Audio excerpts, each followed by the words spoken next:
Bienvenidos a El legado del derecho romano. En este podcast exploraremos la fascinante historia y la persistente influencia del derecho romano en nuestros sistemas jurídicos actuales.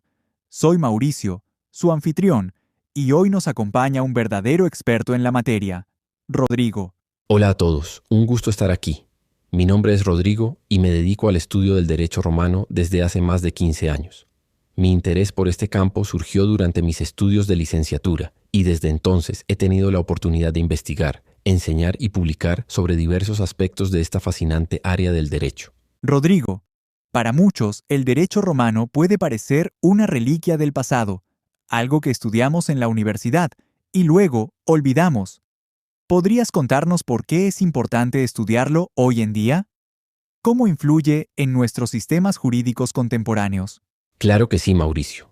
Aunque parezca lejano en el tiempo, el derecho romano es la base de muchos de nuestros sistemas jurídicos actuales, especialmente en los países de tradición civilista, como muchos en Latinoamérica y Europa continental. Principios como la equidad, la justicia y la buena fe, que usamos a diario en nuestros tribunales, tienen sus raíces en el derecho romano. ¿Podrías darnos algunos ejemplos concretos de esa influencia en la vida diaria? Por supuesto. El concepto de propiedad privada, la regulación de los contratos, las bases del derecho sucesorio, incluso la idea de la responsabilidad civil por daños causados, todos estos son principios que heredamos del derecho romano. Piensa, por ejemplo, en un contrato de compraventa. La idea de que existe un acuerdo de voluntades entre dos partes, con obligaciones recíprocas, es un concepto que se desarrolló en la antigua Roma. O si hablamos de herencias, la forma en que se distribuyen los bienes de una persona fallecida sigue en gran medida los principios establecidos por el derecho romano. Ahora, Rodrigo, hablemos de la evolución del derecho romano. Sabemos que Roma pasó por diferentes etapas: monarquía, república e imperio. ¿Cómo evolucionó el derecho en cada uno de estos periodos? Excelente pregunta, Mauricio. El derecho romano no fue estático, sino que evolucionó junto con la sociedad romana. En la monarquía, el derecho era principalmente consuetudinario, basado en las costumbres y tradiciones, y el rey era la máxima autoridad judicial. Imagínate una sociedad pequeña, donde las normas se transmitían de generación en generación, de forma oral. No había leyes escritas como las conocemos hoy. Un ejemplo de esto es la influencia de los pontífices, los sacerdotes romanos, quienes interpretaban las leyes y resolvían las disputas. Ellos eran los guardianes del conocimiento jurídico y su interpretación era fundamental, casi como un oráculo legal. Con la llegada de la República, el derecho comienza a formalizarse. Se redactan las famosas leyes de las 12 tablas que representan un hito en la historia del derecho. Por primera vez, las normas se plasman por escrito, lo que da mayor seguridad jurídica y transparencia. Es como si pasáramos de un acuerdo verbal a un contrato escrito. Durante la República también surgen figuras como los pretores, magistrados que se encargaban de administrar justicia. Ellos tenían la facultad de adaptar las leyes a las nuevas necesidades, creando lo que se conoce como la jurisprudencia. Imagina a un juez que, al aplicar la ley, crea nuevos principios jurídicos que luego son adoptados por otros jueces. Finalmente, en el imperio, el derecho romano alcanza su máximo esplendor. El emperador se convierte en la principal fuente del derecho y se consolida la jurisprudencia como una fuente fundamental. Se recopila y sistematiza todo el conocimiento jurídico acumulado durante siglos, culminando con la creación del Corpus Iuris Civilis por el emperador Justiniano. Fascinante, Rodrigo. Has mencionado el Corpus Iuris Civilis. Para nuestros oyentes que quizás no estén familiarizados con el término, ¿podrías explicarnos qué es y cuál es su importancia en el derecho moderno?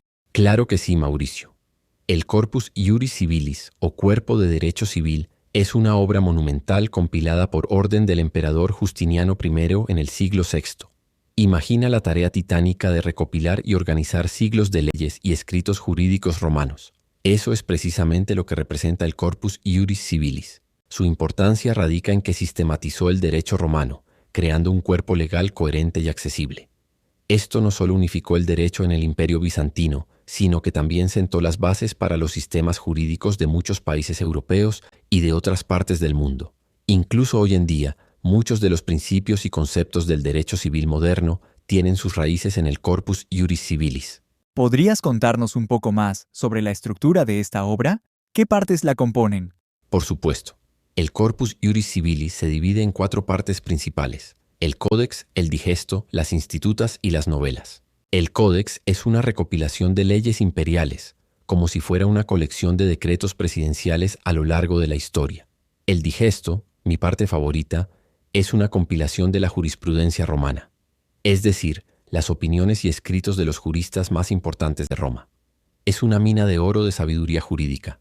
Las Institutas, por otro lado, son un manual de derecho, pensado para la enseñanza, como un libro de texto para estudiantes de derecho de la época.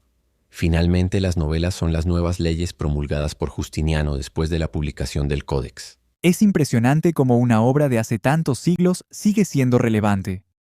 ¿Podrías darnos algún ejemplo de cómo el Corpus Iuris Civilis se aplica en la actualidad? Claro. Muchos de los principios del derecho contractual, por ejemplo, se basan en el Corpus Iuris Civilis. La idea de la buena fe en los contratos, la obligación de cumplir con lo pactado, todos estos conceptos tienen su origen en el derecho romano. Incluso la forma en que se estructuran los contratos, la distinción entre oferta y aceptación, todo esto tiene sus raíces en el Corpus Iuris Civilis. Otro ejemplo es el concepto de propiedad.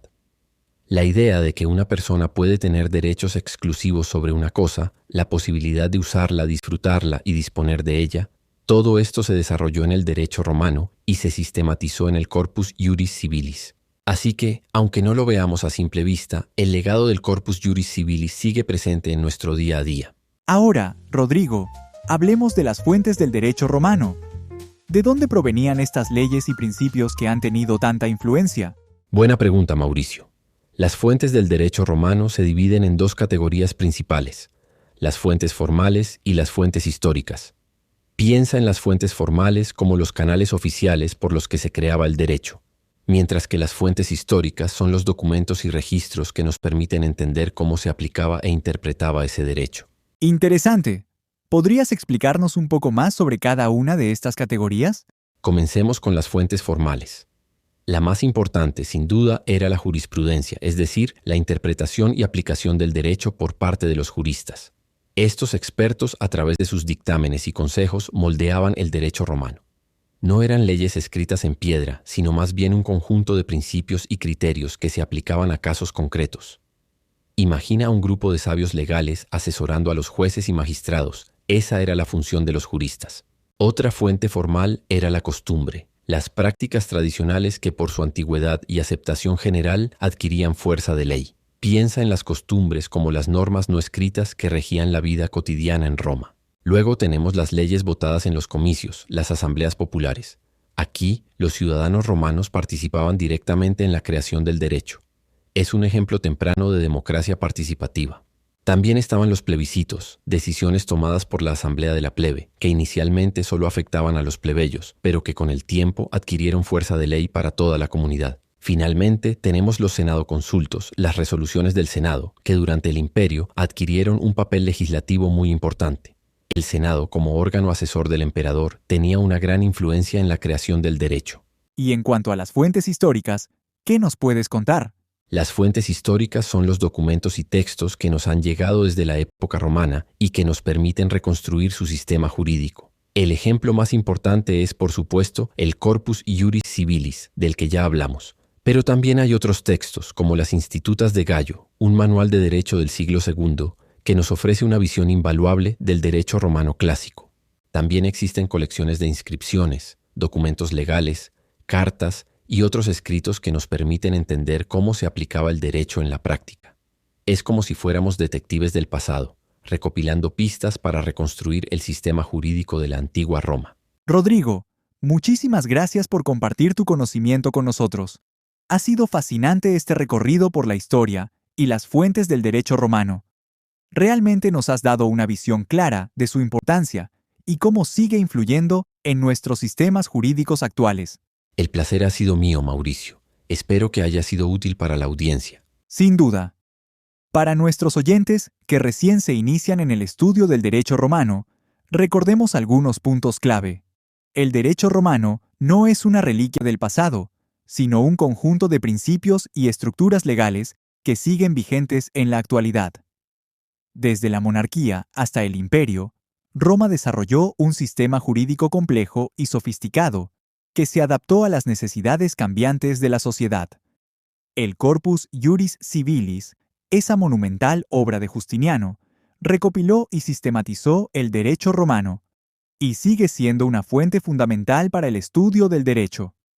Y las fuentes del derecho romano, tanto formales como históricas, nos permiten entender cómo se creaba, aplicaba e interpretaba el derecho en la antigua Roma. Los invitamos a seguir explorando este fascinante mundo del derecho romano. Hay mucha información disponible y les aseguro que vale la pena profundizar en este tema. Gracias por acompañarnos en este episodio de El legado del derecho romano. Hasta la próxima.